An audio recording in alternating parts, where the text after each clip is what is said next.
নমস্কার বন্ধু, স্বাগত জানাই তোমাদের নিজস্ব চ্যানেল D&Dতে। বর্ধমানের দুর্গাপুজো পরিক্রমা করতে বেরিয়ে পড়েছি আমরা। ঘুরে দেখছি বর্ধমানের সেরা সেরা পুজো মণ্ডপগুলির দুর্গাপুজো প্রস্তুতি। আজকে এই মুহূর্তে আমি এসেছি বড়নীলপুর ফ্রেন্ডস ক্লাবের দুর্গাপুজো মণ্ডপের সামনে। আমার পিছনেই হচ্ছে বড়নীলপুর ফ্রেন্ডস ক্লাবের দুর্গাপুজো মণ্ডপ। পেছনে দেখতে পাচ্ছ শিল্পীরা কাজ করছে। তা আমরা আরও ভেতরে ঢুকি, দেখি কীভাবে ওনারা পুজোর প্রস্তুতি নিচ্ছেন। ভিডিওটার সঙ্গে থাকো। সামনে দেখছি তোমার যেটা দেখে মনে হচ্ছে বাবুই পাখির বাসা বোধহয়, যতদূর সম্ভব। তবে জেনে নেবো ওনাদের কাছ থেকে। প্রপস পড়ে রয়েছে দেখো এখানে। দাদা এগুলো কী করে? নারকেলের কিছু নাকি? নারকেলের ছোবড়া। এখানে শিল্পীরা রয়েছে, 3 জন শিল্পী। আর ওই ভেতরের খাঁচার ভেতর দেখতে পাচ্ছি আর এক ভাইকে বন্দি করে রেখে দিয়েছে। ভাইকে পাখির মতো আটকে রেখে দিয়েছে। তখন নারকেলের ছোবড়ার সঙ্গে এখানে মাছ ধরার যে সুতোগুলো হয় সেগুলো দিয়ে কাজ করেছেন ভাইরা নাকি? কোথায় বাড়ি আপনাদের? আমাদের বাড়ি পূর্ব মেদিনীপুর কোনটায়? আরে এবার বর্ধমানে তো পূর্ব মেদিনীপুর ছেয়ে আছে। পূর্ব মেদিনীপুর ছাড়া কারা করে এসব কাজ? আরে এইখানে দেখছি দুটো গর্ত কাটা রয়েছে। কি হবে দাদা এটা? জলাশয় হবে, পদ্ম পুকুর হবে। দুটো পদ্ম, জলাশয়ের মধ্যে পদ্ম থাকবে, শালুক থাকবে।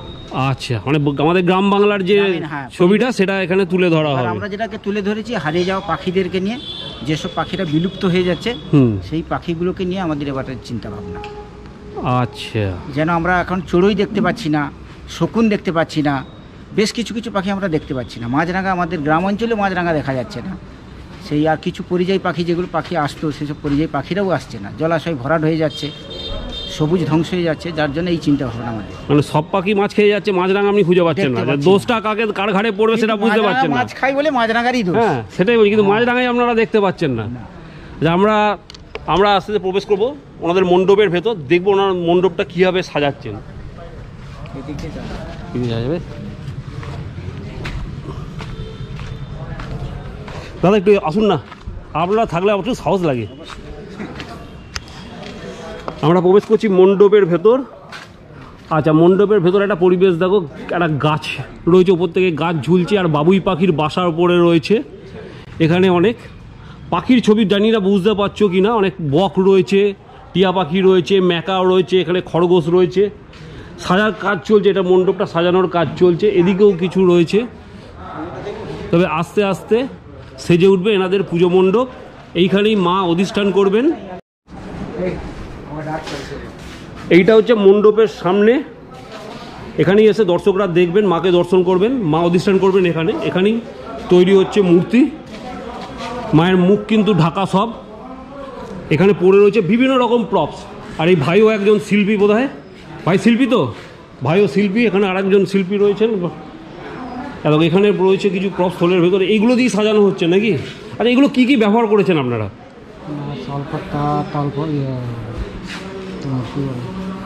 শাল পাতা দিয়ে তৈরি করেছেন।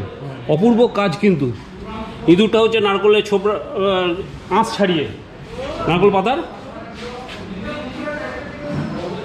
গণেশের মূর্তি, মা লক্ষ্মীর মূর্তি এখানে রয়েছেন, মা স্বয়ং মা দুর্গা।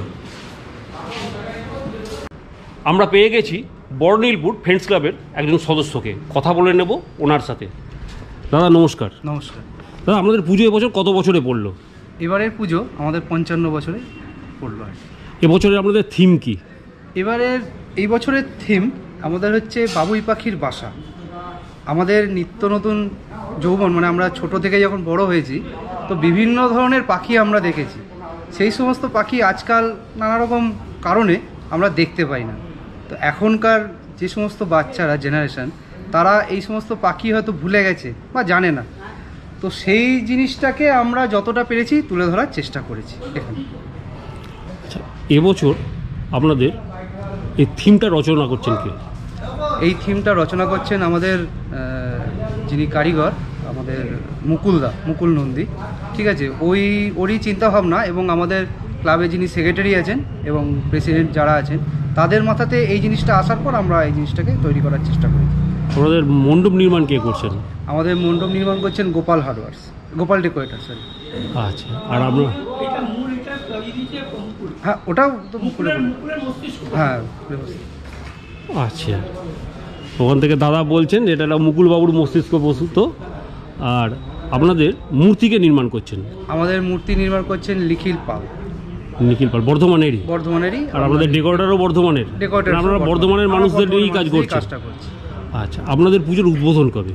আমাদের পুজোর উদ্বোধন হচ্ছে 7ই অক্টোবর, যেদিকে চতুর্থীর দিন। উদ্বোধন করবেন কি? উদ্বোধন করবেন বেলঘরিয়া থেকে রামকৃষ্ণ মিশন আশ্রমের একপতনন্দজি মহারাজ, উনি আসবেন বেলঘরিয়া থেকে, এসে উনি উদ্বোধন করবেন। আর কোনো চমক আছে নাকি উদ্বোধনে? আমাদের চমক বলতে পাড়ার যে সমস্ত কচিকাচা এবং পাড়ার যে মহিলারা যারা আমাদের পুজোর সঙ্গে যুক্ত থাকেন, তাদের উদ্বোধনী অনুষ্ঠান, নৃত্য, এই সমস্ত যেই আমরা উদ্বোধনটা করব। তারপরে গরিবদের বস্ত্রদান, নানা রকম এইসবই আমাদের প্রোগ্রাম সেদিনকেই থাকে। আপনাদের বস্ত্রদান আমাদের করবেন? সেই দিনকেই বস্ত্রদান থাকে। আচ্ছা, তা আপনাদের পুজোর বছর বাজেট কত? দেখুন, বাজেট তো একটা নিয়ে এগোনো হয়, আনুমানিক এখন আমাদের 10 লক্ষ টাকা, তবে সেটা মনে হচ্ছে একটু ছাড়াবে, তো অ্যাপ্রক্স ধরে রাখতে পারেন 10 লক্ষ টাকা বাজেট আমাদের।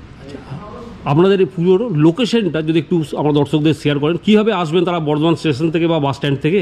আচ্ছা, আমাদের আসতে গেলে বর্ধমান স্টেশন থেকে নামতে হবে বড়নীলপুর মোড়।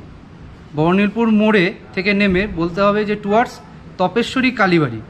তপেশ্বরী কালীবাড়ির ঠিক উল্টো দিকেই আমাদের বড়নীলপুর ফ্রেন্ডস ক্লাব। এবং আমাদের এই বড়নীলপুর ফ্রেন্ডস ক্লাব মানে বিগত কোভিডের পর থেকে আগে পর্যন্ত মানে বর্ধমানের 10টা পুজোর মধ্যে একটা পুজো ধরা হতো। তো আশা করি সবাই চেনে। তবুও লোকেশনটা হলো বর্ধমান বড়নীলপুর মোড় থেকে নেমে টুয়ার্ডস হাঁটা পথে 3 মিনিটের হাঁটা পথ আমাদের তপেশ্বরী নিয়ার তপেশ্বরী কালীবাড়ির পাশেই বড়নীলপুর ফ্রেন্ডস ক্লাব। আপনার নামটা জেনে নেব। আমার নাম হচ্ছে ভিক্টর দাস। অসংখ্য ধন্যবাদ। ভিডিওটা কেমন লাগলো? যদি ভালো লাগে তাহলে লাইক দিও, বন্ধুদের সাথে শেয়ার করো। যদি আমাদের চ্যানেলে প্রথম এসে থাকো তাহলে সাবস্ক্রাইব করো। আমরা হাজির হব বর্ধমান তথা বাংলার এরকম বিভিন্ন অজানা অদেখা কাহিনী নিয়ে। দেখা হবে অন্য কোনো ভিডিও। ভালো থেকো বন্ধু। জয় হিন্দ।